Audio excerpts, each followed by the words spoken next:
Hey everyone, and welcome back.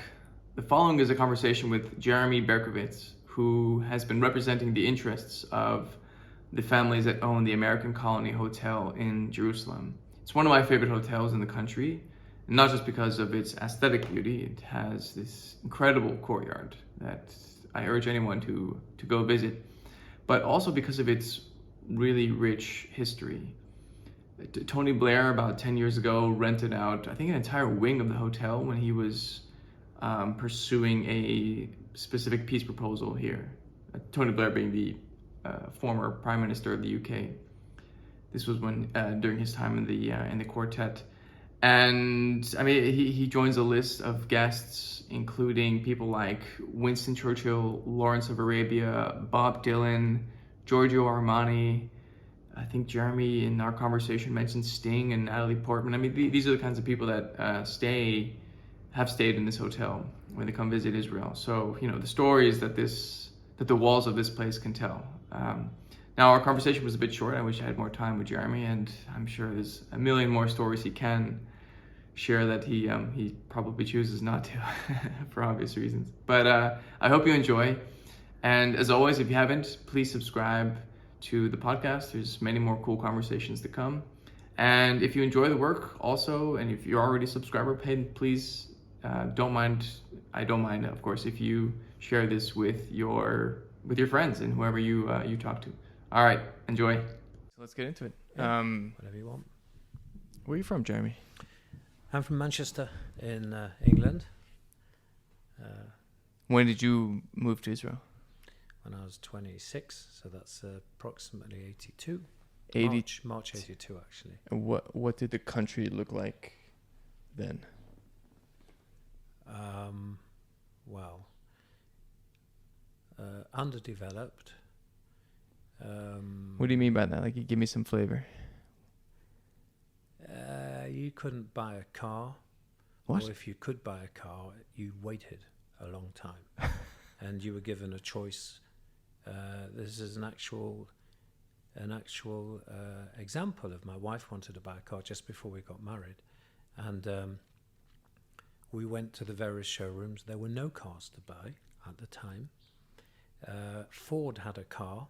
It was a Ford Sierra in a very unfortunate coloured green, and we didn't like the car or the colour.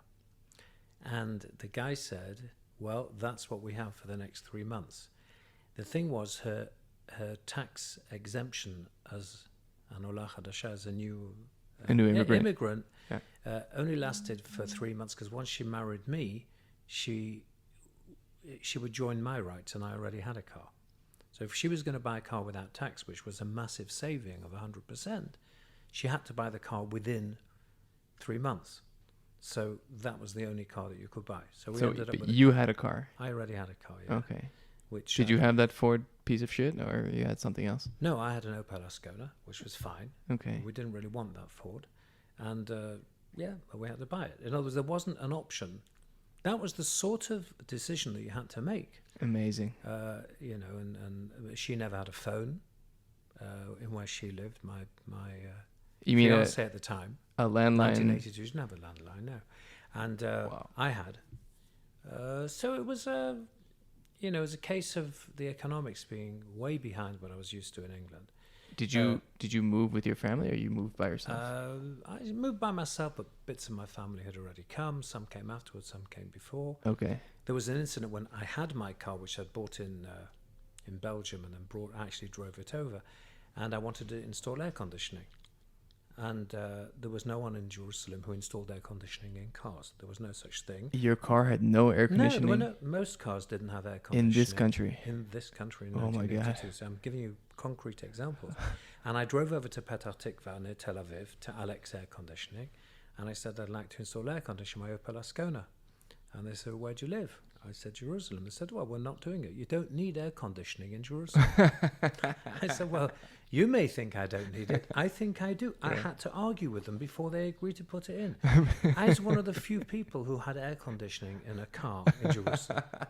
To say nothing about elevators if you lived on the third floor, or air conditioning in houses, which very few people had. Yeah. Coffee's here. Yeah, we'll just stop. Thank you very much. Come in. Thank you. Thank That's you. great. Thank you. Right. Perfect. Tell Rana the Thank you. colour is absolutely perfect. And so are you. Thank you very much. Thank you, sir. All right. Y- So that Right. was the air conditioning in a house or in an apartment was most unusual. If you were Wow. very wealthy, or you lived on a top floor, south facing, under certain conditions, somebody may have. What was the argument of the air conditioning guy for the car saying the argument against? I mean, you're saying he said you just don't need it. It's But a waste of your money. He was trying to tell me I'm wasting my money right, to spend what in those days was $1,000, which in today's money is $5,000 or $7,000 right. for something that you're never going to need But or switch on. you and I both know Jews, and we're not in the habit of turning down money. What? That's a very strange story. Not such a strange story. That's the wonderful thing about Israelis, that you can get some exceptionally honest and caring and empathetic, if that's the word, Israelis, who really, really don't want you to waste your money, who are amazing. And you can get, of course, the other side. I always find Israel is an example of extremes. There's Yeah. exceptionally good people and some exceptionally awful people. Right. Of course, there are middle, but I come from a place, England, Britain, where everything was moderate. It was never that cold. It was never that hot. It was never that loud. It was never that quiet. It was never that anything. It Well- was just very moderate and temperate, as the British temperament is. And you come to the Middle East, the Mediterranean, and the food's hotter and more spicy, and the weather's hotter and colder, and the people are more emotional. And it's not just the weather which changes here. Yeah. Everything about Israel, and I suppose Arab countries, although I haven't spent any serious amount of time there, is more emotional and more extreme. Right. It's more personal as well. More personal, Yeah, absolutely, yeah. more personal. You can actually feel the essence of the person, even if it's a stranger. You can actually feel that what that person's all about, their soul. Yeah, they bear their souls. Yeah. I mean, basically, you ask someone here how they are, and they tell you. And in England, the last thing they will do is tell you. You have to ask, but no one's ever going to tell you how they are. Mhm. And it's something that I've learnt while I'm here. That people, we know the old joke about, what do you earn? Israelis have got no problem to say, so what's your salary? Right. Or in the old days, it's actually much better now, but in the bank, when there were still bank tellers and bank clerks and banks actually were open, that you could speak to someone, you would go in 1982 when I came, and the clerk would shout your balance over, over the counter. So that was it. In fact, I have a story of going into the army in a similar vein. I had the basic medical tests, Yeah. and I received a pretty low mark, which really surprised me, because I thought I'd get a very good mark. I had a small cartilage operation. I knew I'd lose a few points for that, but apart from that, I was fit, and I got less than 50. I can't remember what it was, but it was not. I think it was borderline Cruvy, but I don't remember exactly. So that disqualified you from being in a combat unit? I don't know if basically disqualified from a combat unit. And that was the beginning of a whole series of decisions which happened as to why that happened, and that's the story. But when I was actually informed of this, they called we were sitting in a waiting room after the medical test, and the woman behind said, Jimmy? No one moved. Grommy? No one moved. I genuinely had no idea who they were talking about. And I think there was a Garmy. And finally, I forget what the one that lit my pipe was, which was probably something like Grumpy. But I said, do you mean Jeremy? Yes. Okay, so I go there. She says, 43, terrible. That's where she says loud. There's 50 people in the room, including 2 people I knew. And of course, I go there. And she gives me a piece of paper. I said, why 43? She goes, I don't know. Look, there's numbers written here. And you have, I don't know if you ever had this, but there's certain CFIM clauses, like 42, 47, 144. In other words, you lost the 20 points because of 144. Okay. So I said, I said to him, what's 144? I mean, I didn't know about this. I thought I was healthy. I said, I'm not sure that I can make it to the door out of here. Am I going to fall over and have a heart attack? Right. I'd like to know, please. Right. She goes, I don't know, go to a doctor. But the idea of course, this story continued. It's actually very amusing. Right. But the point was, that was the way people spoke. They told you if you had an overdraft, the whole bank had to hear about it. If you had a medical problem, which I didn't know I had, it turns out I didn't, but that's not the point. She's had no bones about letting everybody know about it. So we've come a long way. I mean, Israel's come a long way. I just wanted to say that it's so interesting how, I mean, you said 82, right? So it's been 41 years since you arrived, and the country has developed so much, and yet the people, the essence is still very, very similar. You know, we all have these encounters with bureaucracy in Israel, and it's everywhere. I don't know if it's just bureaucracy. I think it's people. Yeah. But sure. I will tell you a little story. When I was here previously, when I was 17, I was in yeshiva here. In yeshiva Itri, very religious. And on Emek Rafaim, there was a barber, one of these old-style barbers, and I needed a haircut. So I went in and sat on a chair, and I could see one person who seemed to be there before me. So the person in the chair finished, and then it was his go to go. He then went up. It was clear to me that I was next. And I was wrong, because, at some point just before it was my turn, some guy walks in from the street. And as the other guy gets up, he sits down. And I said, excuse me, but I don't know if it was in Hebrew or English. I said, but Hamid goes, no, I was here an hour ago, but I went out to do some shopping. I've just come back. Now, of course, in England, that sort of thing couldn't possibly be, because you leave, you forfeit. Yeah, you leave, you forfeit it. I said, okay, well, maybe he was here an hour ago. While he's sitting there, another guy comes in and sits down, and I said to him, well, I'm after this guy, you're after me. And he was a rough guy, and he said, Mappy Tom, what are you talking about? I'm next. I was here. I'm always here. I'm a client. I'm not waiting for you.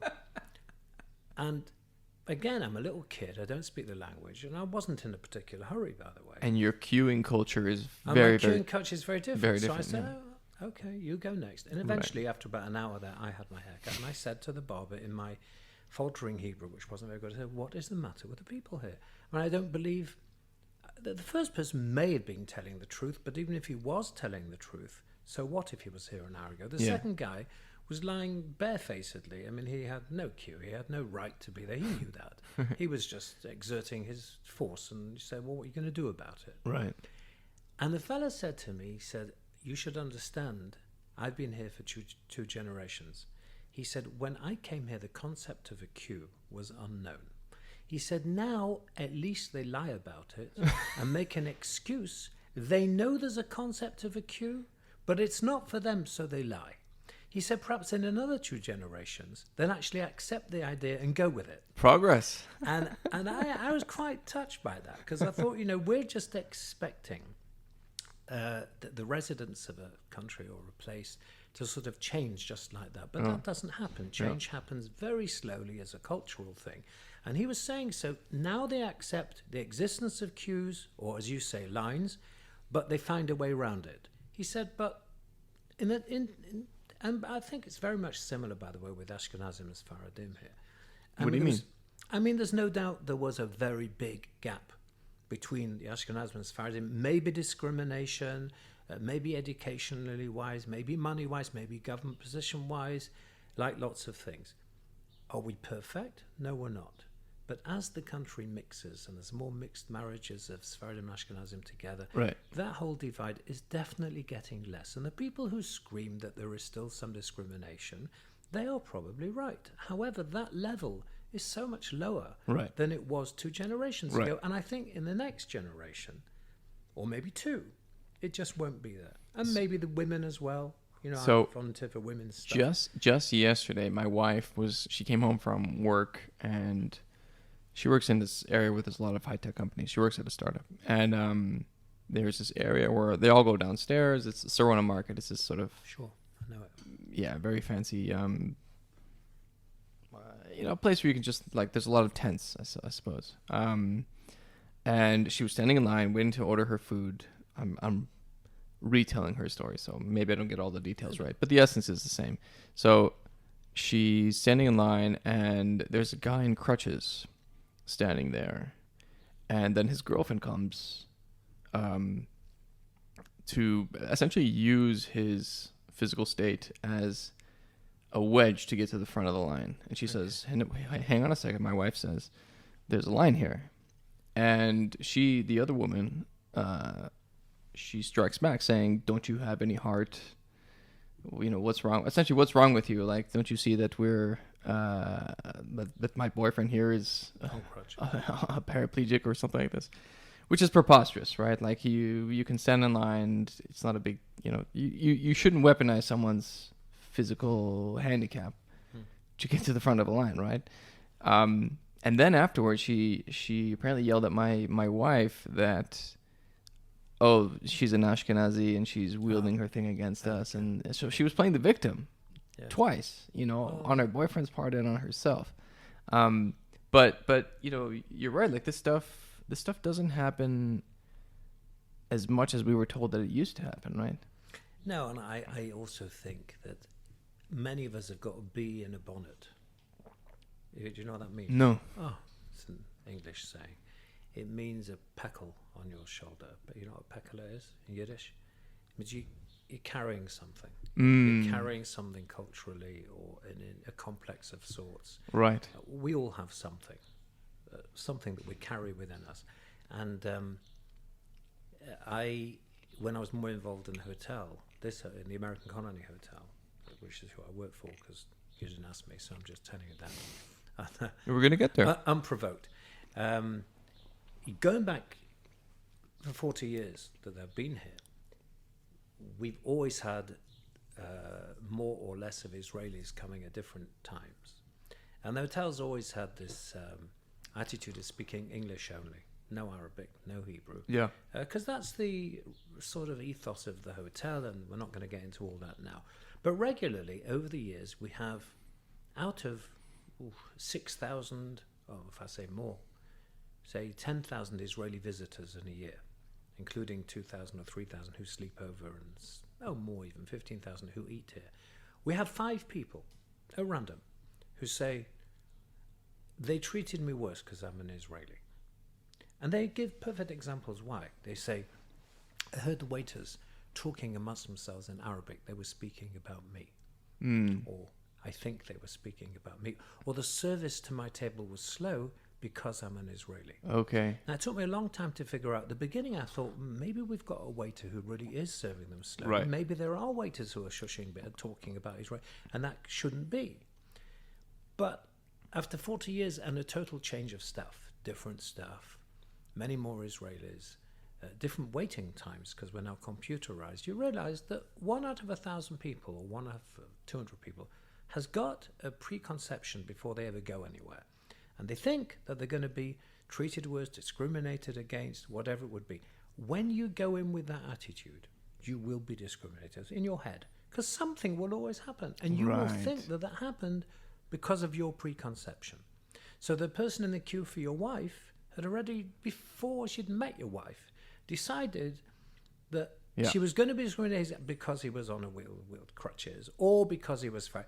Well, and then the standard reply just came out. I'm quite sure she says that 5 times a day. It doesn't matter. It happens to everyone. It's incredible how self-destructive that chip on your shoulder can be. But we all have something. We all have a chip on our shoulder, or it could be a superiority thing, or whatever it is. But it shapes our replies and our experiences. Yeah.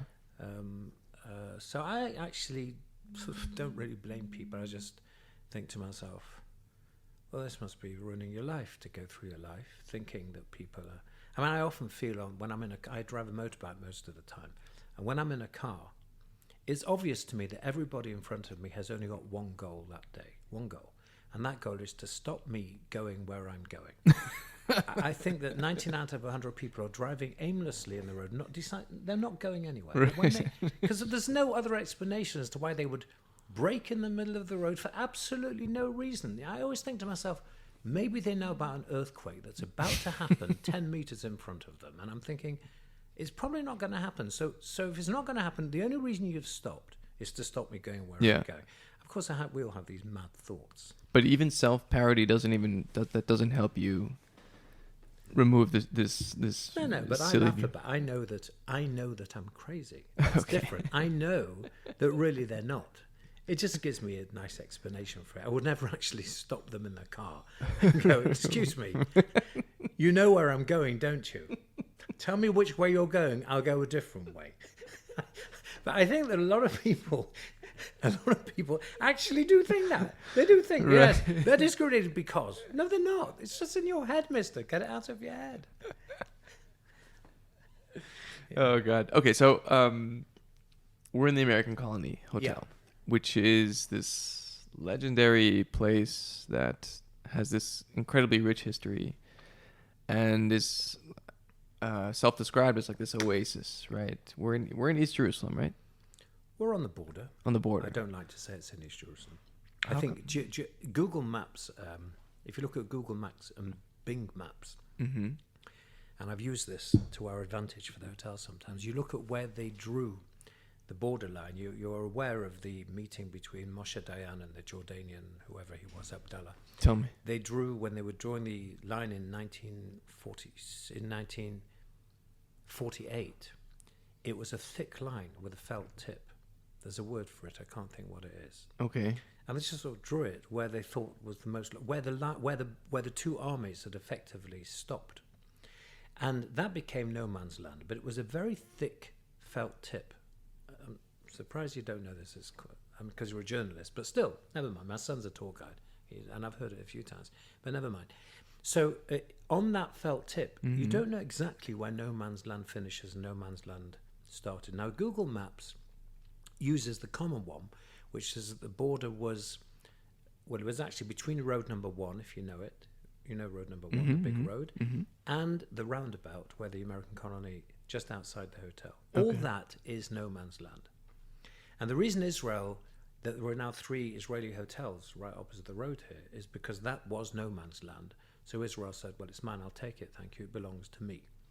And then did a mechraz and gave the land to whoever bid for it, and they built 3 hotels there. Okay. But this hotel predates all that, This right? predates all that. Right. But the thicker line that Bing uses makes us in no man's land. Okay. So when you look at, even today, a Bing map of the borders of East and West Jerusalem, we're in no man's land, Okay. which I prefer to. It suits the ethos of the American colony to believe that we're not in West or East Jerusalem, Fair enough, but man. we're nowhere. I would say just Yeah. in the real world, right? Oh, Which is where you and I both exist.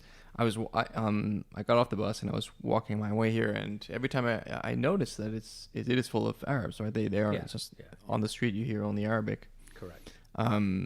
Maybe that's an ignorant thing to say, that then delineates East Jerusalem or not. But No, I was actually being slightly facetious about it. no, because you should be from even more a facetious. marketing point of view, Yes. I would be arguing with Expedia and Booking.com and whoever and saying, we're in Jerusalem. We're not in West or East. That isn't a political statement. Yeah. That's a geographical statement. Right. Look at Bing Maps. And Bing Maps used to, I don't know what it shows today, Yeah. used to show we were in neither, which suited me from a marketing point of view. So that I've always sort of told the marketing department, don't get into whether we're in West or East Jerusalem. That's a political statement. It will be seen as by somebody. We're in Jerusalem. Okay. Like it or love it. So, yes, there's no doubt that we are in an area which is mostly Arabic and which 90% of people consider East Jerusalem. Got it. Yeah. And how did you come to join the hotel?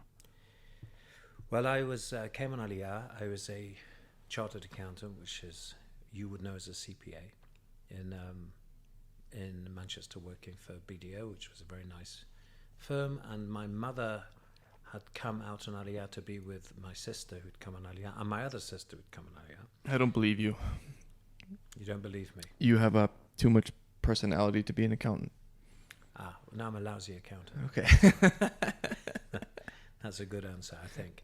So so my mum was actually torn between being in Israel with the 2 girls or in Manchester with the 2 boys. Okay. And I felt that wasn't very fair to her. So that was sort of the reason for me coming to live in Israel. So I came to live in Israel. I gave them my job. I thought, I'll try it for 6 months, make my mum happy, and see what happens. Now, for those 6 months from, it was March till September, I was not working. I was playing tennis every day. The weather was nice. And dating different girls. It was all very nice. And then I recall specifically being in the tennis centre, looking at my bank statement, which came in the post, and seeing that I was down to my last $2,000.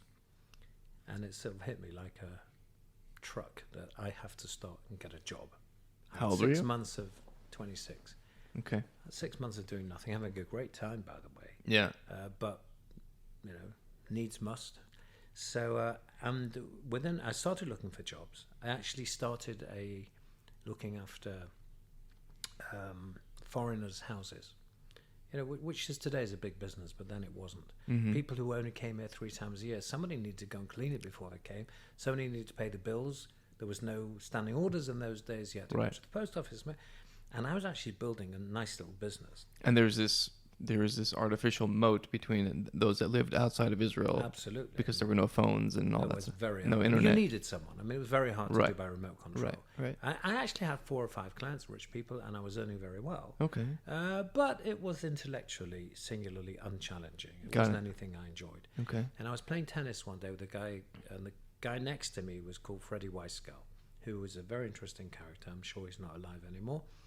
And he casually said to me, "What are you doing?" I said, "Well, I'm an accountant looking for a job." He said, "The American colony is looking for a job." And I said, "I've never heard of it," which I'd never heard of it. He said, "Oh, it's a posh hotel in East Jerusalem." I said, "Well, I'm not going to work in East Jerusalem." And he said, "Do me a favor, Jeremy, go and have a look and then make your mind up. Meet the people." Okay. Freddie Weisskell was a jazz pianist and many other... he was a jazz saxophonist. In those days, we used to have live jazz in the bar on Thursday night. And Freddie, together with Naftali and some other... And Liz Magnus. These are all famous people, by the way. You had here in the hotel? Yeah. I had a threesome. Naftali played and Liz, I don't know who. Oh, wow. And everybody just come. It was a big deal. Of course, it was a money loser because we were paying more to them than we could earn from the extra guests coming in. But did that add to the aura of the hotel? Yeah, it probably did. Maybe we could consider bringing something like that back again. But it's a very, very small bar. Okay. And it was loud. Anyway, I don't know much about it. I wasn't involved in it. And when you joined, I guess it was sometime in the 80s, right? Early 80s? So it was 82, and I met them, and I was very impressed with the owner here, Mr. Vesta and his wife. And they said to me, we're way behind. We're living in the past. We have an accountant who still uses a book, a massive ledger. We don't have one computer. Well, the truth is, hardly anybody had a computer in those days. Right. It wasn't the time of computers yet. But he said, we don't speak any Hebrew. And we realize we have to merge in some way into the Hebrew-speaking milieu or whatever the word is, environment. Yeah. But we also want someone British. We don't want really somebody too Israeli because it'll be the first time. And why specifically British? Because they were British. Most of the shareholders are British. Okay. So they said it'll be good for the looking up to the shareholders. It'd be good looking sideways to the general manager who's Swiss. And it would be good to the staff who are used to Israelis as being these sergeant major types from the army who stop you at a roadblock, and you come across as something very different to that. Right. You're British, you're like a foreigner. Right. A lot of that wasn't said, by the way, but I understood it later that was what they were looking for. And I had just got my CPA license, and they offered me a very handsome salary and wonderful job conditions. Wow. So I thought I'll try. I was just on Aliyah. I hadn't really decided if I was staying yet. I hadn't made official Aliyah. I was still a tourist. And I thought I'll give it a go, which is what I did. What a stroke of luck for both sides, right? Well, certainly for me. I'm very happy with it. And well, no, but you ticked all those boxes. Yeah, I ticked all the boxes. And I'd like to say that I did, in some ways, revolutionize the hotel because I've always been interested in IT and computers. And I was pretty adventurous in terms of adopting new technology, even then. So we were the first company to have an Apple IIe, which was the first Apple computer ever, on which I wrote my own Lotus 123 program for accounting, which Lotus was before Excel. Oh, wow. And we managed to throw away this big book and replace it with this program which I wrote. And that saved an employee to start with. And there was an interesting anecdote, is in those days there was an export subsidy on the dollar. The dollar was worth X. And the problem was that what Israel wanted to do was to subsidize exporters. So what they said was, even though the dollar, we're giving you, let's say at the time, 4 shekels to the dollar, we want to give you 5. The problem was export subsidies were not allowed by the European community or the USA. You had to have a free trade agreement, so they couldn't have an export subsidy. Okay. So they called it a foreign currency exchange insurance scheme. Foreign currency exchange insurance scheme, which meant if the dollar went below 5, you pay a premium at the beginning of every year of $100, and anything it is below 5 on the official rate, we pay you the difference between the official rate and 5, which meant they gave you a 20% subsidy on every dollar you exported. In those days, we were exporting $2 million. What was it? 20% or 15% was $300,000 a year. That's nothing. Which was more than, no, in those days, that was more than the profit of the hotel in those days. The profit of the hotel was probably 200,000 or 300. And this gave you a cash gift. Okay, sorry. I thought you were talking about the entire country. Okay. No. Okay. Just for this hotel. Yeah, It gave you a cash gift of double your profits, or more than your profits. Wow. Now, I was reading some stuff from the Israel Hotel Association, which was in Hebrew. And I read it, and I read through the whole scheme. And I thought, this isn't an insurance scheme. This is a subsidy scheme. My Hebrew was okay. And I called the manager here, the GM, and said, why are we not in this? And they said, well, the lawyer, there was an old lawyer, German lawyer, very nice man, but very old. He'd looked at the paperwork and said, it's insurance, it's a bet, it's a risk, you shouldn't do it.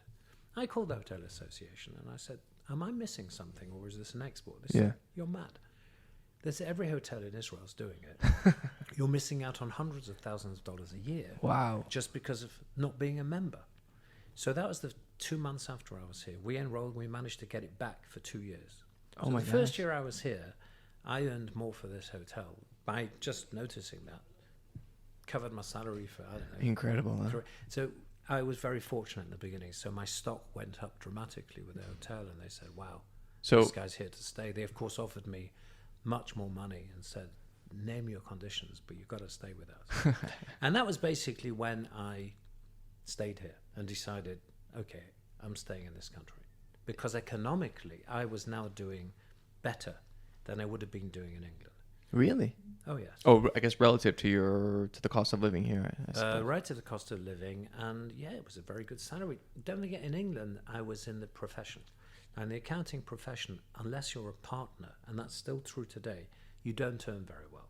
Really? A bit like legal lawyers as well. Lawyers are a bit more. They're sort of managers, you can earn something, junior partners. But in accounting firms, which is, by the way, a very big problem, they don't pay enough. The partners earn a lot of money and the subordinates don't. And that was the case then as well. So in Manchester, I'd been getting paid, but really nothing like what I was getting paid in industry here. Incredible. So I was very fortunate. It sounds to me like the place that you describe is run by, I'm talking about the American colony. Yeah. It's run by people who don't really old and don't really mix with the vast majority of the local culture.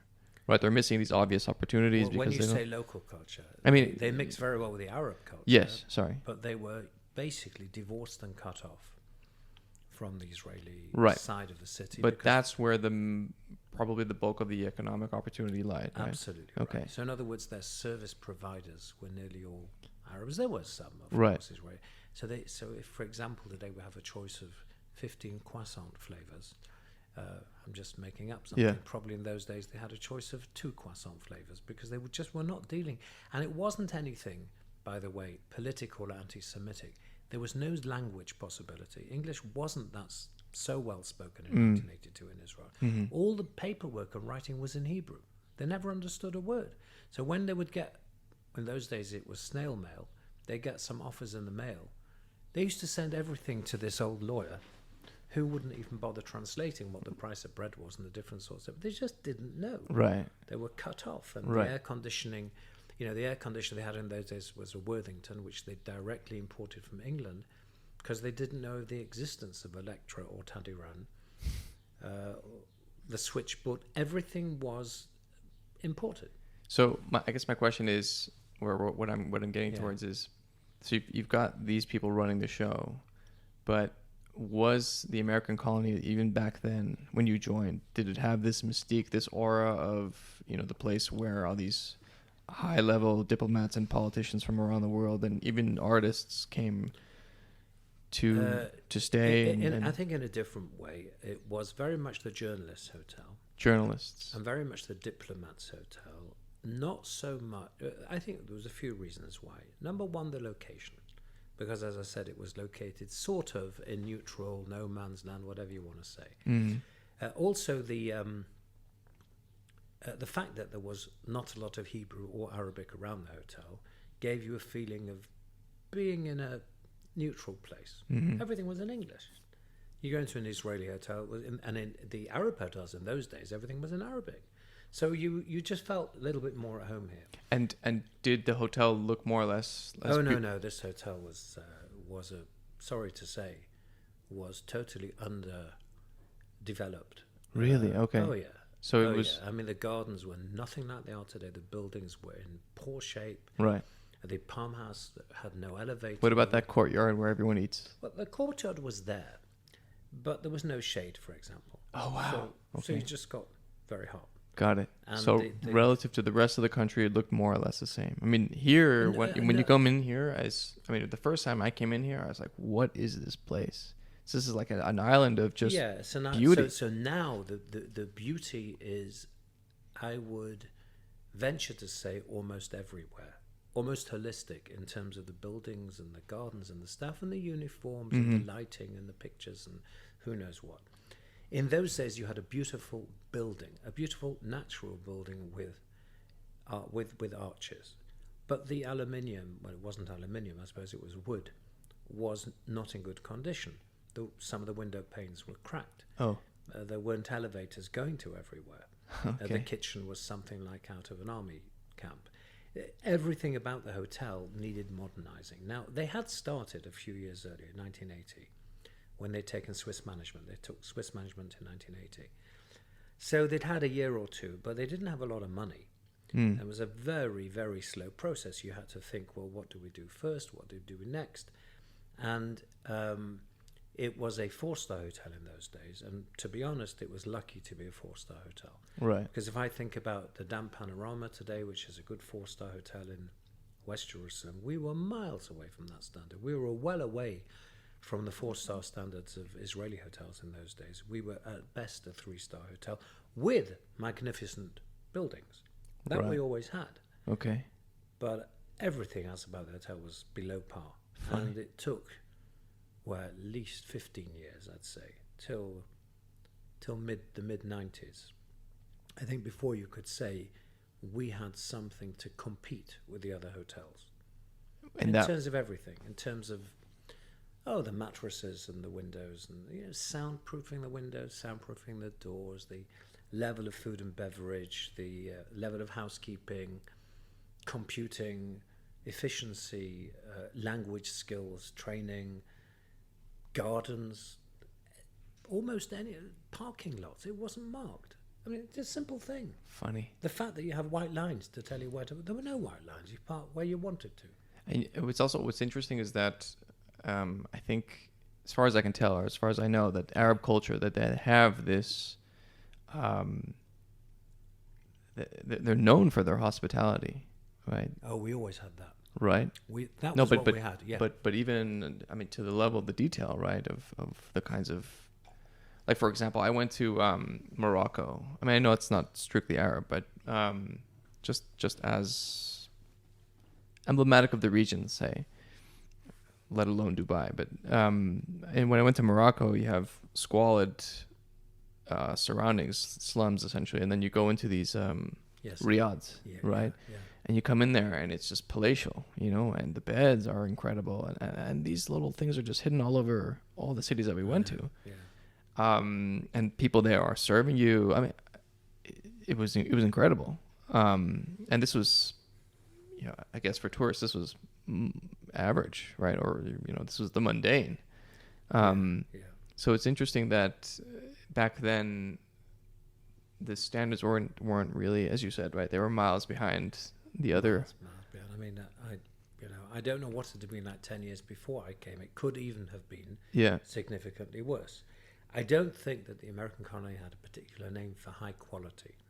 So why did journalists and diplomats stay? It's cheap. It was very cheap. It was very cheap. Okay. We had lots of rooms in the Palm House, which, as I said, no elevator to get to the third floor. Yeah. But also, it was I don't think we should reduce the effect of the fact that it was considered neutral, which meant that the journalist, and we always had a good bar. The bar was always a good bar. What made it good? What made it good was the atmosphere down there. The service in the bar has always been better than the service everywhere. Today we're equaling the service, I think, in all the outlets. But historically, the bar had some excellent employees. And what makes an excellent bar employee? Now I'm like, explain that. An excellent bar employee is the guest comes in and orders a G&T and wants Hendrick's gin with no lemon but lime.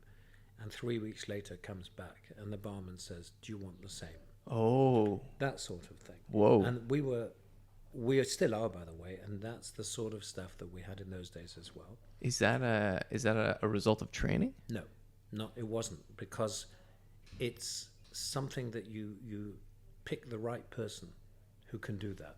Wow. And we were very fortunate. So the journalists used to love the bar. In those days as well, besides the room that was paid for by the newspaper or the channel or whoever it was, they paid the expenses. Newspapers had very big budgets in those days. Right. So you would come in, this was a place, don't forget, on Shabbat, you could get the normal food and you could use everything the same as the other hotels. Right. And before the politics, actually, the politics started in 85, 86, the first Intifada.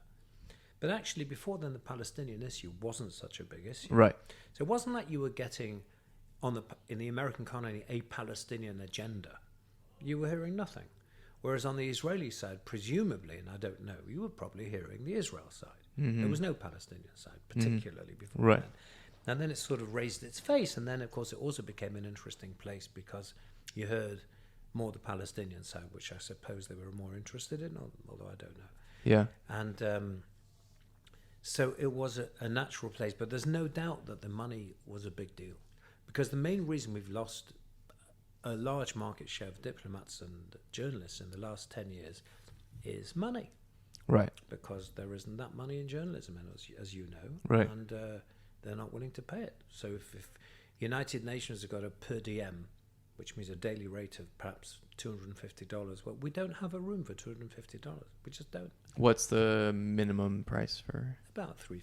$320 if you're lucky, off season with a discount. Which is actually not relative to some of the other prices that you can get in Jerusalem, but just in general in this country, it's not so much money. No, it's not. I mean, say that's but that's the cheapest. Now, once we start giving rooms away for $220, $230, and then you want to include the swimming pool and the Wi-Fi and the room service, it's not worth it. There's a swimming pool here?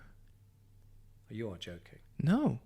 There's a beautiful swimming pool. Tell me the story about the swimming pool. I'm not sure there's any great stories, but there are some, seeing as you asked. Go on. So when I came, there was a kidney-shaped pool, if you know what a kidney looks like a larger circle and a smaller circle. Yeah. And a small kids' pool. And you couldn't swim in it. It was it was an odd shape that looked quite nice, but you couldn't actually lap, and it wasted a lot of space around the sides. Okay. There was rather too much sitting area, not enough pool area. Also, the pool was leaking. The tiles, everything was bad when I came. God. It leaked, and the tiles were cracked. And it took some time before we replaced it, but eventually we did, and put in it's about a 18-meter long pool, which is just about big enough to swim. We did that perhaps 15 years ago, and I think it revolutionized what we could offer in the summer, because all of a sudden there was a beautiful area with gardens around it, as opposed to a rather old-fashioned area with special tiles that glint in the sun, and the whole thing became sexy, beautiful in the night, lit up in the night. I mean, all these things that take you from being a 3-star, 4-star hotel to a 5-star plus hotel. We did have an interesting experience with the pool during Corona, when the tiles that we put in 13, 14 years ago started cracking and cutting people's feet. It wasn't a serious problem, but it was getting worse. And the problem was, it was July. We couldn't close the pool to fix it for 4 months in the middle of July. It would have meant effectively bankrupting the hotel just when we lost the money in Corona. Oh, okay.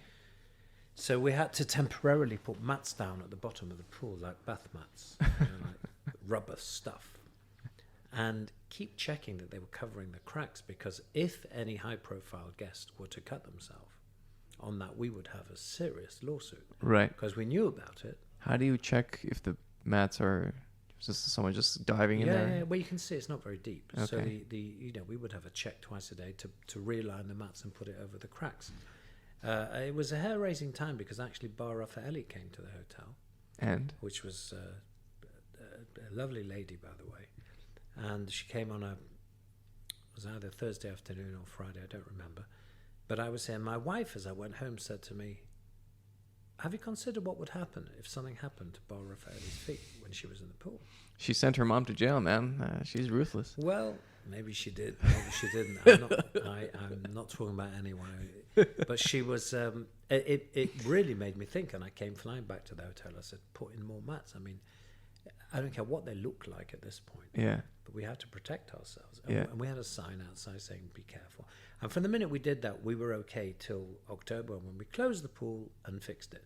But, you have hairy times in a hotel. I mean, what can you do? Wow. So I actually never really considered it from your point of view. Well, why would I? But with the level of people that come and stay here and patronize this hotel, any small issue with the hotel can potentially be a real pain in the ass for you guys. Well, I can't. What I'm about to tell you is sub judice in terms of legal, but I can tell you we had a very high-profile fellow guest 2-3 months ago who had an accident in the hotel. He's very high-profile, and there may be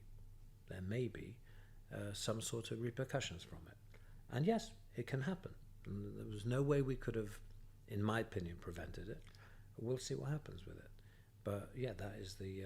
and that's also a change, by the way. If you go back to 1982, yes, we had journalists and diplomats, but it wasn't the sort of high-quality hotel that attracted your very wealthy people.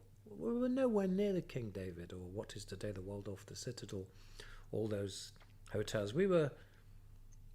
Well, I don't want to mention other hotels, but we were at best a 3 or 4 star hotel. Yeah.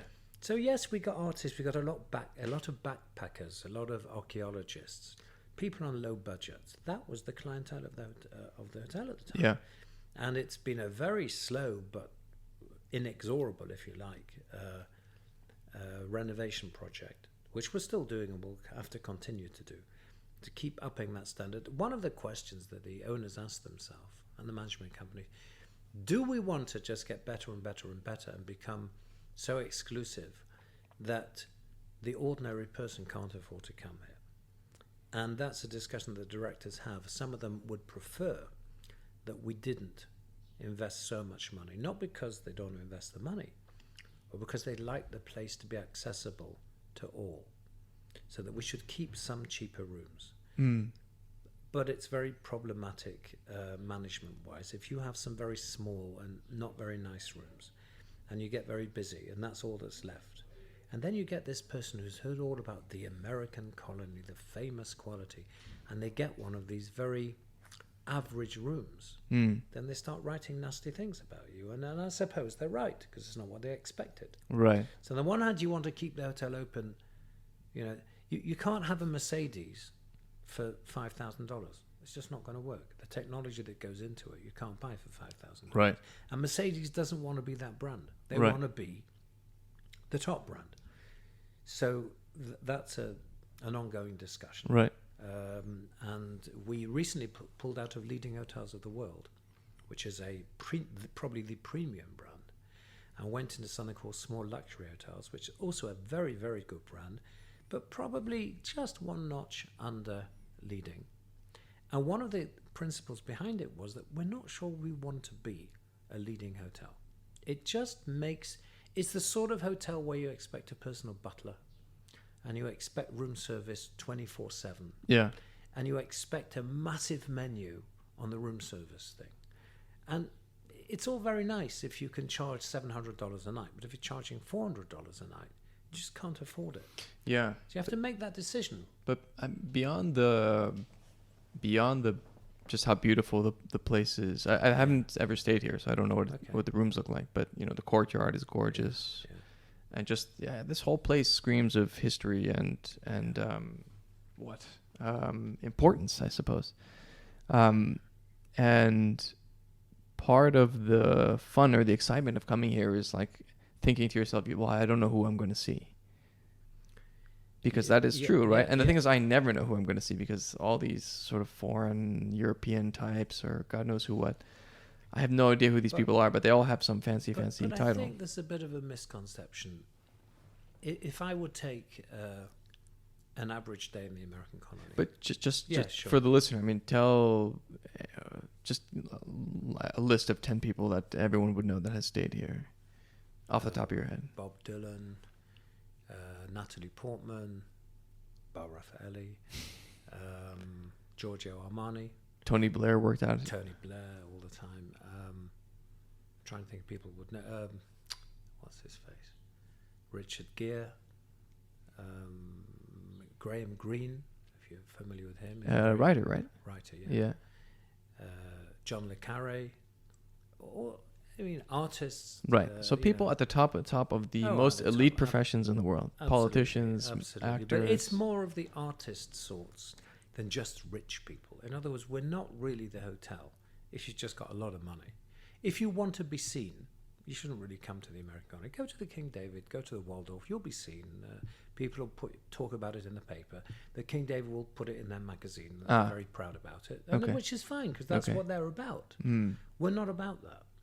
So we will often have people come. Sting, for example, when he came, Sting, yeah. And other people, they didn't want anyone to know. And as they come under names which, we know, but nobody else knows.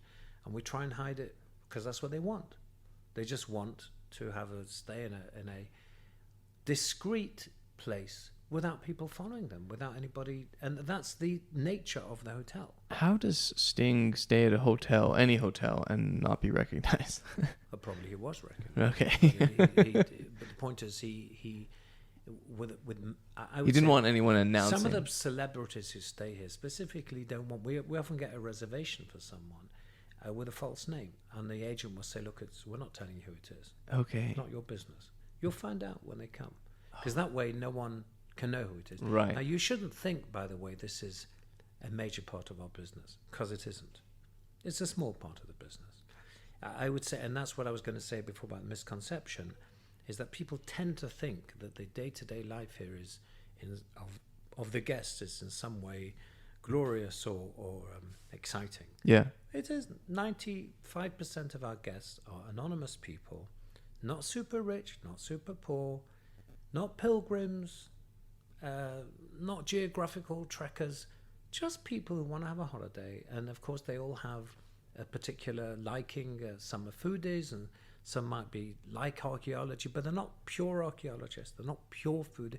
They're just people. Yeah. And then every day you have 2 people, 5 people who are coming to eat or coming to stay, who are in some way exceptional. Right. But that is not the profile of our guest. Our guest is just what we call an FIT, a free independent traveller or tourist, who's just coming to see Israel and wants a hotel. I mean, why exactly they choose the American colony, will depend on the person. But for sure, it'll be because it's got the highest quality rating on the various review sites like TripAdvisor, because it's very beautiful and you see that in pictures. Yes. And probably because we're a member of small luxury hotels, because it's small, people like that sort of boutique-y thing. But I don't think it's because it's famous. Maybe it is, I don't know. I mean, it's not one thing, that's what I'm saying. Right. I don't think people, if you're going to the King David, probably you're going to be seen. It's the hotel. It's also very gaudy, right? Like it's on the floor. You see these. Yeah, but that's those are the people who want it, and everybody appeals to a certain population, a market. Right. And if you take the Leonardo Plaza or the Waldorf, they're going for a religious clientele. There's specific. I think we're not going for anything specific. We're going for a guy who wants to have a good time in a quiet place with good service and just relax, which is not, I think, what the other hotels are about. Their advertising campaigns are very boisterous and very loud, and they've got music in the lounge and all sorts of things. That we're far away from that. It's for the quieter, I think, more refined person. That's what I'd like to think. More educated. It might sound snobby, but it does. Yeah.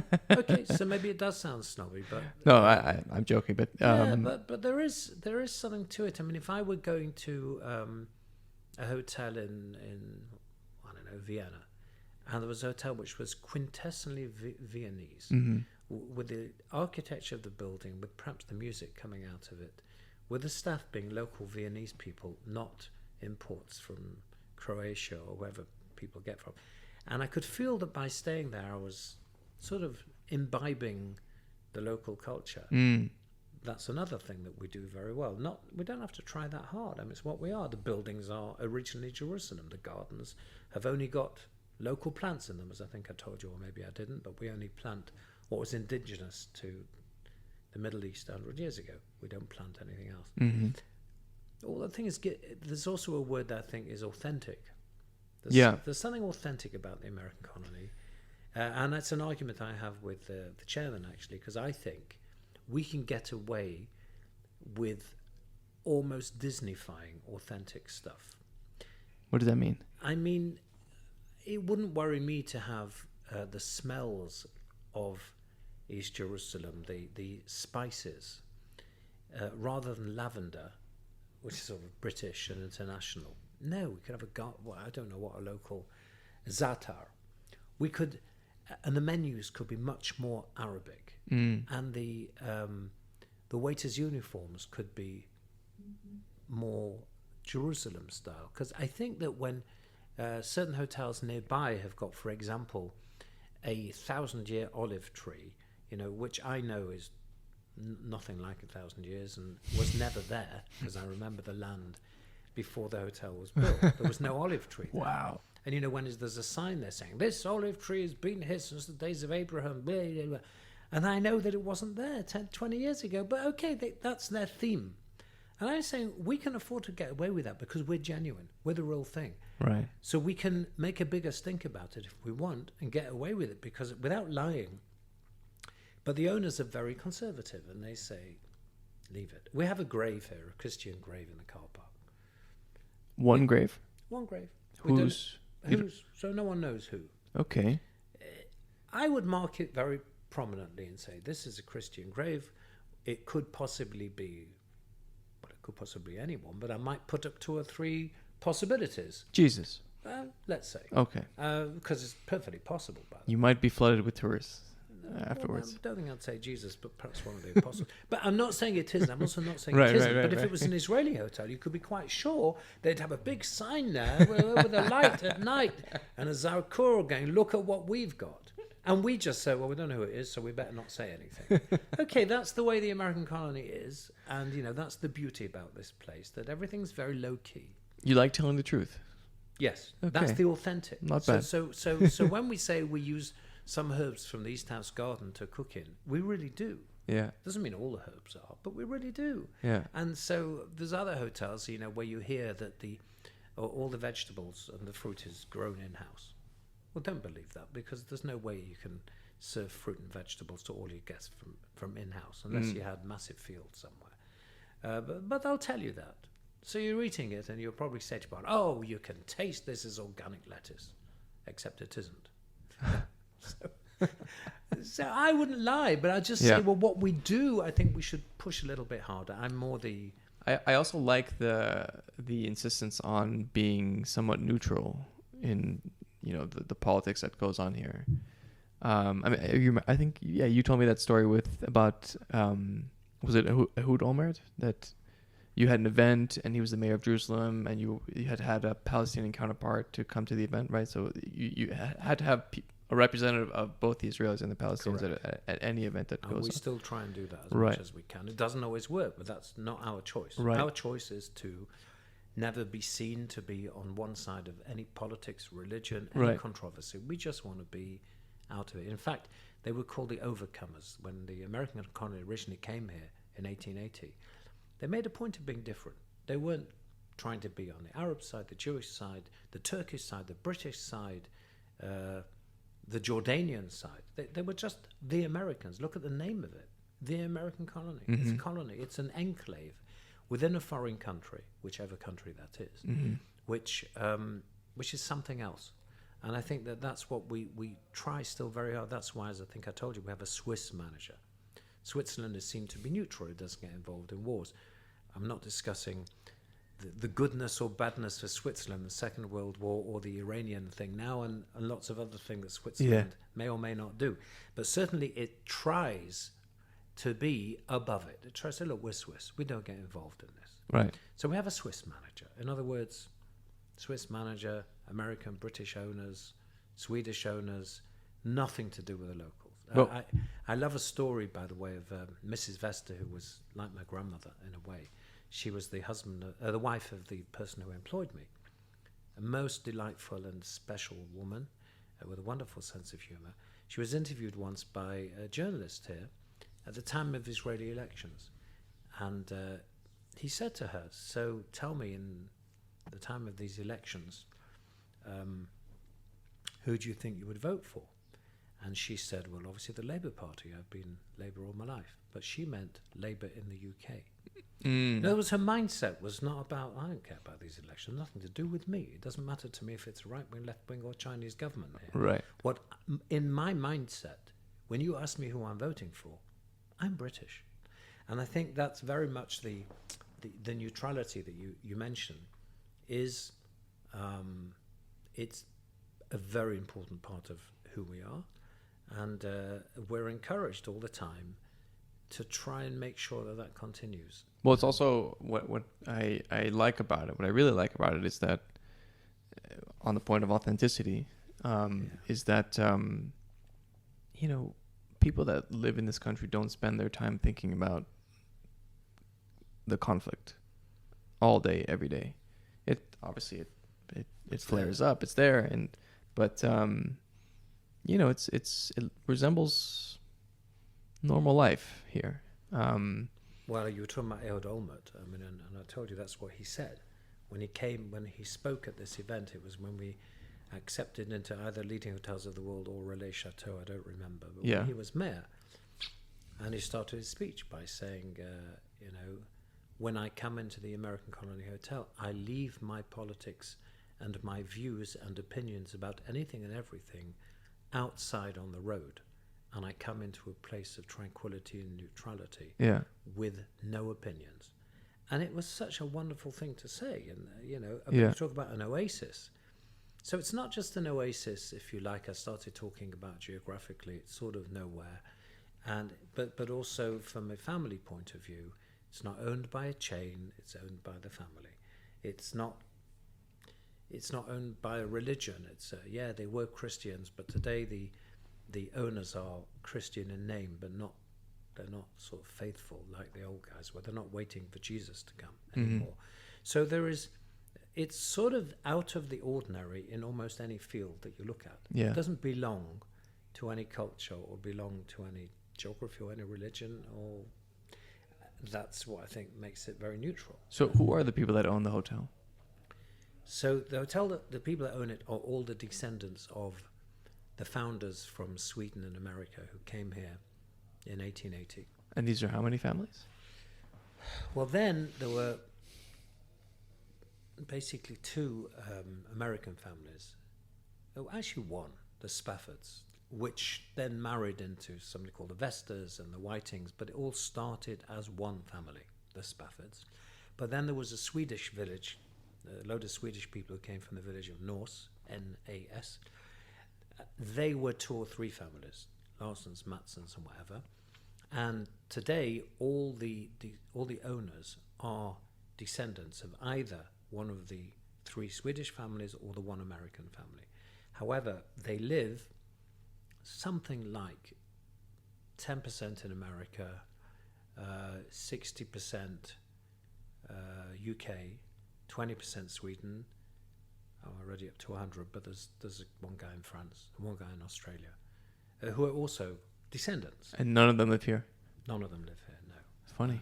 And How is that? I mean, if they all came here, founded this place, all their descendants end up leaving. well, obviously there's a long history, but Yeah. in 1930-ish, there was a big split between the Swedes and the Americans, and basically the Swedes got out. There were assets, excuse me, there were assets of the hotel all over Israel and Palestine, and the Swedes got most of everything except this building, and the cemetery, which were retained by the Americans. The Swedes, over the next few years, sold up what they had and decided this had been probably not the best idea, and went back to Sweden or wherever they went to. And the Americans left by and large, and went to live in Britain. Some went back to America and some went to Britain.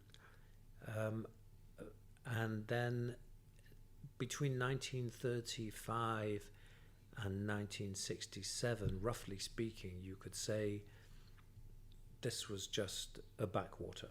It was originally Palestine and then Jordan, and it wasn't really a hotel till early 60s. Oh. And it was suffering. I mean, this place was living on charity. The original commune had disbanded the photographic photographic department, which was very successful. Car importers, tourists. They were partners with Thomas Cook. Who's that? You never heard of Thomas Cook? Oh gosh, sorry. They're British, I think, or they may have been American. I don't know, but they were one of the biggest tour operators in the world by miles. Okay. And had their own planes and everything. They actually went bankrupt about 5 years ago, but they were very, very big.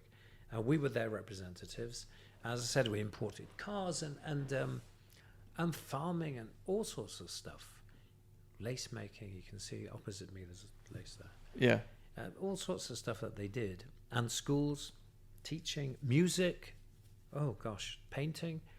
It was all great, and then it all stopped in 1935, and effectively was the building. So they let out some rooms, B&B if you like, and it's just enough to keep it going, but had to sell off some land. So we sold off land at one corner here, which we since then have been trying to somehow get back, either lease it back or whatever.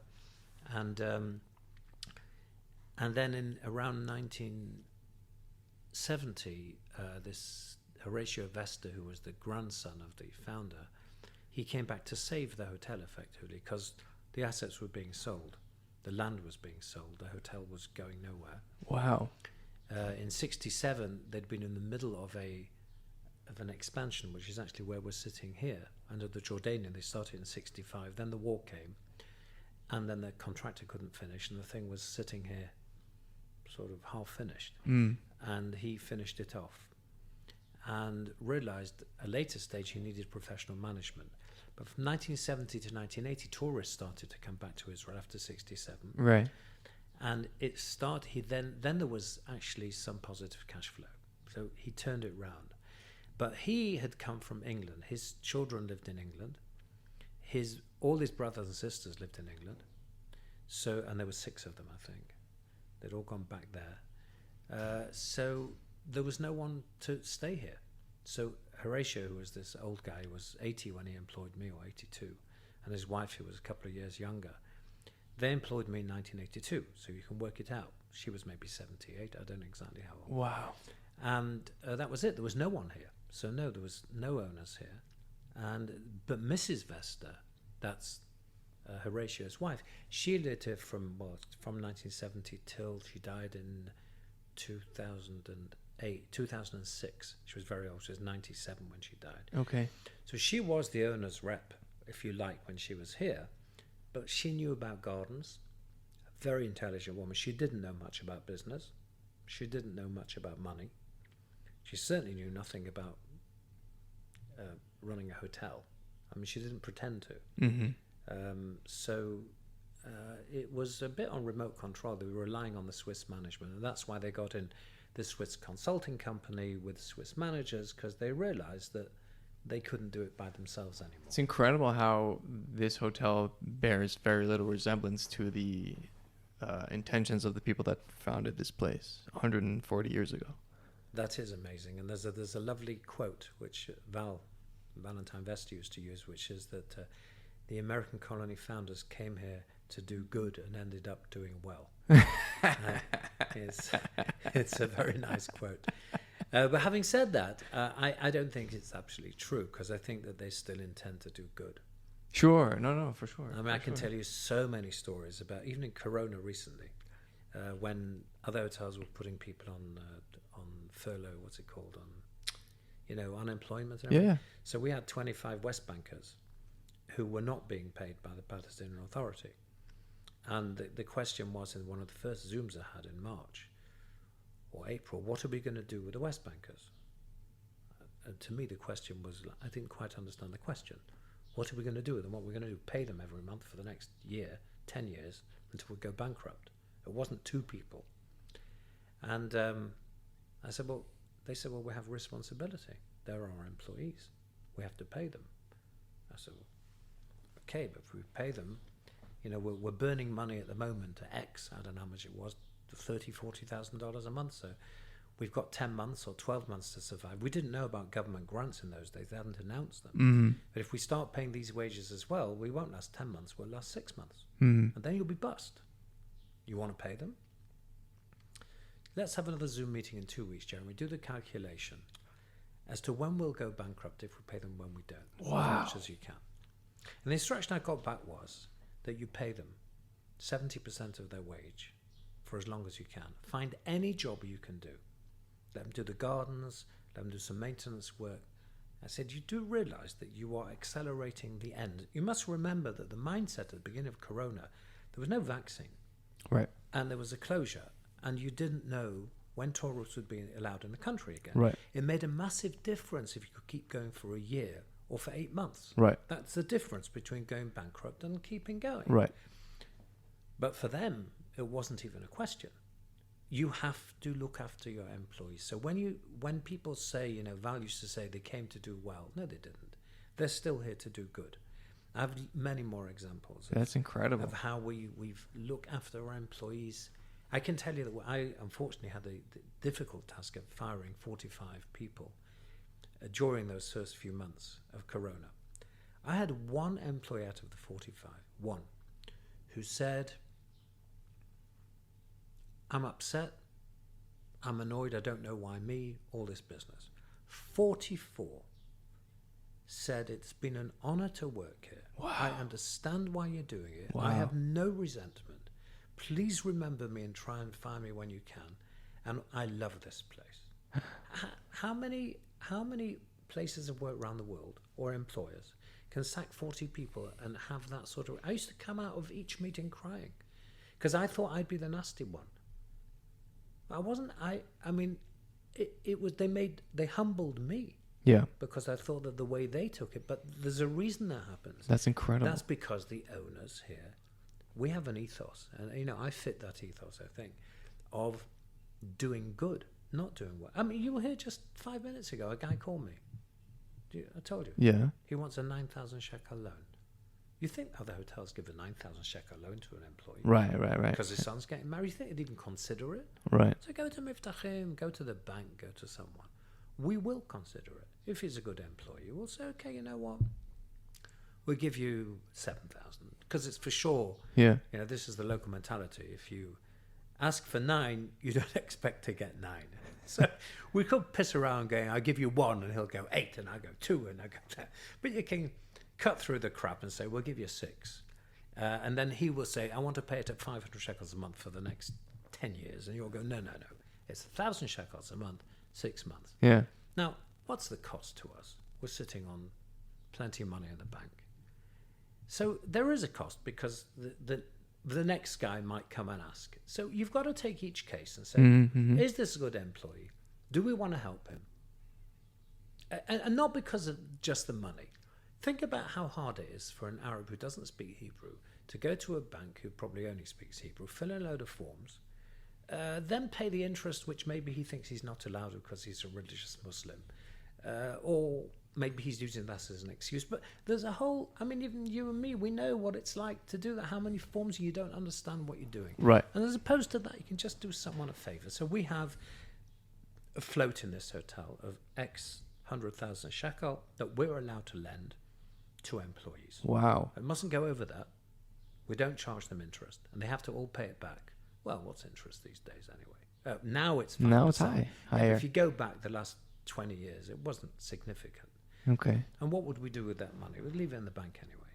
And what risk were we taking? A small risk. Yeah. Yes, twice in 40 years, some employee has left and he's owed us 2,000 shekels. But I'm still amazed by that story that you said in Corona, and they said just keep paying, even if it was 70% of their. Yeah, that was risking. And we then had to. I employed a security guard. I had 2 West Bankers. I had 2 on maintenance, and 1 in housekeeping. All 5 from West Bankers, and all the Israelis were, of course, on Chalat. And there was only West Bankers working here. That was a decision, as much as possible. But it underscores the point that you were trying to make, not doing well, but doing good, because what's at risk is not just a hotel closing or staying open. It's this incredibly rich tradition and history coming to an end over these individuals. I'm not absolutely sure that it. I'm being a bit fatalistic to say it would have gone bankrupt because the land was still worth an awful lot of money, and it's not mortgaged particularly. So I don't think that we would have necessarily lost the hotel, but it would have meant that the recovery afterwards would have been much more difficult. There were a lot more problems with it, that you were retaining those employees and perhaps firing some Israeli ID holders, and then that might have been a legal issue as well. So there were a lot of issues with doing this. But if you, let's say you take out a loan to then keep the operations running, you've now invited a bank to have a say in the matters of the hotel. As you said, Absolutely. Right. Absolutely. And banks, for good reason, don't have this sort of all-embracing, don't worry, we're going to be okay. Absolutely correct. Right. They say, you missed a payment. Well, yeah. we want our money back, so in right? other words, I don't think that existentially the hotel might have been lost. I don't think they were that. They're not heads in the sand like that. Mm-hmm. But we're certainly going to make life much more difficult in the future. I mean, just purely from the point of view, if you go along to a bank and you need the loan and they say to you, well, show me your cash flow for the next 6 months, and you show them that you're paying 20 people 5,000 shekels each, and they say to you, what do you mean you're paying 100,000 shekel that you don't need to, and they're sitting at home? They would laugh at you. They wouldn't even give you the loan. They'd say, well, sorry, we're lending to businesses who are businessmen, not to people who are charities. Right. But we never got to that stage, thankfully. But Right. My point of bringing it is to say that the ethos of this hotel is not about making money. It's also about making money, but it's really more about survival, improving the asset, and if possible, paying dividends. Of course, that's important. Yeah. But not as the main thing. I mean, the things we do now for the environment, the money we spend on it, we're going back into this now, into a whole ecological process of recycling water, of energy saving, and all this is not a particularly good investment in terms of money. Why not? Why not? Because the cost of recycling water in Israel and of processing it, buying the machinery, getting the testing done by the Ministry of Health every month is far more expensive than the amount you save by buying water. Oh. Yes, but they want to do it. So I've actually been 5 minutes. Yeah. Yeah. I've actually been investigating this we're still trying to do it. It's very complicated. But the board are well aware that from a financial point of view, it's a bad thing to do. But finance isn't the only thing that motivates us here. So you have other things. So, okay, last question because you got to go. When we first met, you and I, and Guy, right? That's his name? Guy or Guy? Was Guy here last time you came? Or no, the first time I came. Okay. That was right when the country was opening back up after Corona. Okay. And I asked you because, again, so many high-profile diplomats and journalists and were coming to stay here throughout the years to cover the conflict, to cover the wars, all that stuff, to negotiate during the peace processes. But all that, as you said, the budgets for news organizations were steadily declining. Same with the diplomats. I mean, under the Trump administration, they were just cutting, right? Has any of that changed? And I guess the follow-up question would be, how does the hotel look at that as it pertains to its business going forward? I don't think it'll ever be what it was. I think that Because? Not just Trump, but the European Union and all governments have slashed what diplomats used to get. Israel has as well, Foreign Office. They just don't see it as that important. So the per diem is not going to go up very much. And it's not even just them, it's the World Bank and all sorts of international organizations who've realized that you don't need to pay people $500 a night in expenses to go to locations which are very nice. If they give them a per diem of $200, $250, and if you want to stay in a 5-star hotel, you pay another $200. They're getting paid. I think that's a change, and I can't imagine that's going to come back in a hurry. And that's the same with newspapers as well. Fueled in both cases by the change of economics of news organizations and governments. Governments, never mind why, have less money to spend now. And as you know, news journalism is not money making anymore. It's advertising on the internet, and that's it. So they've cut budgets. So we still get journalists. We are still the go-to place for both, but there's just not that many coming.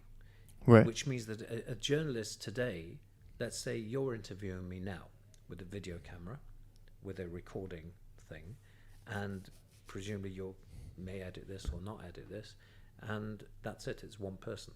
So in the old days, BBC would send 6 people here. Right. Cameraman, assistant cameraman, sound guy, assistant sound guy, Right. lighting, and they'd all stay here. Well, that's very nice. But so it's not the journalists don't come. Second of all, when they used to come, they'd come 2 weeks before the elections, the 3 days of the elections, and for 2 weeks afterwards to analyse the elections. Because it was a junkie for everyone. Everyone was happy. Because in those days, you used to make... The world was a slower place. So an election in Israel could be on the newspapers for a week or 2 weeks. Today, the biggest story in the world lasts how long? Right. 2 days? Right. Not even, yeah. Not even. Ukraine, does anybody know what happened? If there's a massive train crash in India, which there was yesterday, with 500 people. We've already forgotten, yeah. It's not in today's paper. Right. So today, the length of stay of a journalist, an election, he flies in the day before. You can check everything you want on the internet in England before you come out here. You know all the information before you come. You set up the interviews in advance. You could probably do them all on Zoom. You don't actually have to come here. That's the truth. You don't need to come here with technology. Right. You do come here because you want to have one person on the ground with a Knesset in the background or something showing the picture of the demonstrations behind you. And by the way, that footage could easily be shared among 10 news channels, which is what they do anyway, right? So one person comes, he's here for one night, has an interview with a winning politician who's happy to be interviewed and goes back home. So what did we make out of it? We made $350 for that night. What did it cost them? $350. Right. The same thing 25 years ago was $10,000. Wow. Of course it was. Wow. It was 5 people for 2 weeks. Wow. To say nothing of the fact that they used to use the phone. And for the phone, international phone call, we used to charge $3 a minute. What? Which used to, yes, in every hotel, which used to cost us 20 cents a minute or 30 cents a minute. Wow.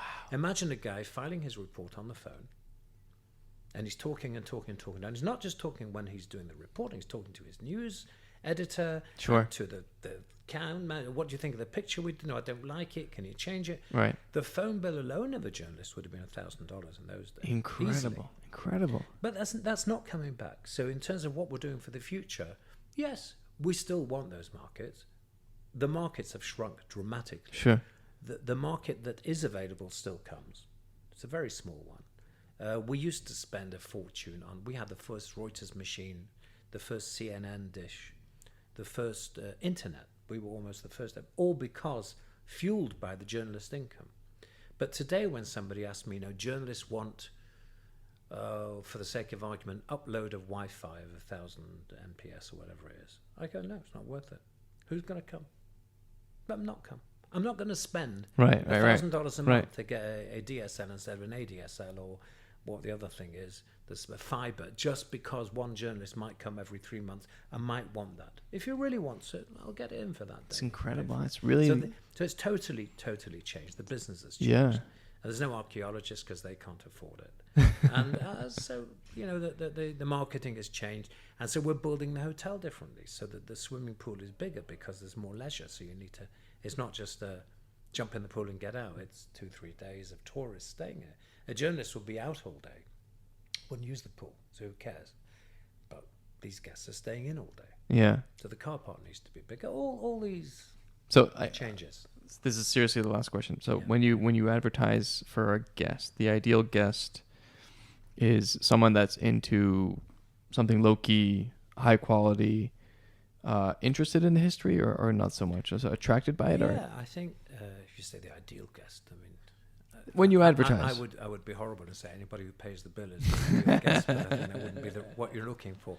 I'd like to think that the slightly more refined person who isn't looking for the loud music and isn't looking for every buck for his money and say, well, was this good value for money? It's not only about value for money. There's something ethereal about stuff that is harder to value. So somebody who values the fact that you have in the East House a herb garden with a chair with goldfish and the water dripping slowly, and you read a book there. Now, what's it worth? Well, you want to value it? You can't value it. Yeah. There's no value. It's just something that is above a pounds, dollar, what do you say, pounds, dollars and cents valuation. Yeah. It's something that you can't value. So somebody wants, value per money. Well, maybe the Ibis Hotel in the centre of town gives you better value for money. Maybe it does. Yeah. But I think if you want someone who's not just looking for the bucks for your, was it pound for bucks for... Bang for your buck. Bang for your bucks. Mm-hmm. That's not us.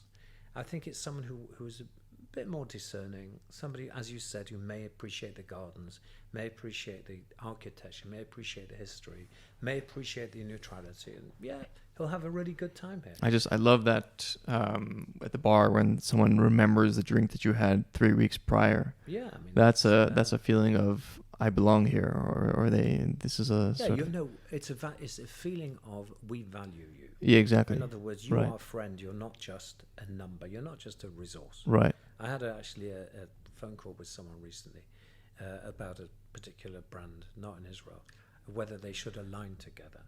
And I said, I don't think so. I said, because the owner of the hotel you're talking about is money. He just wants money. He's not guest-centric. Mm-hmm. He's money-centric. Yeah. And your brand is guest-centric. Mm. You care about it. I said, I just don't see how the two meet.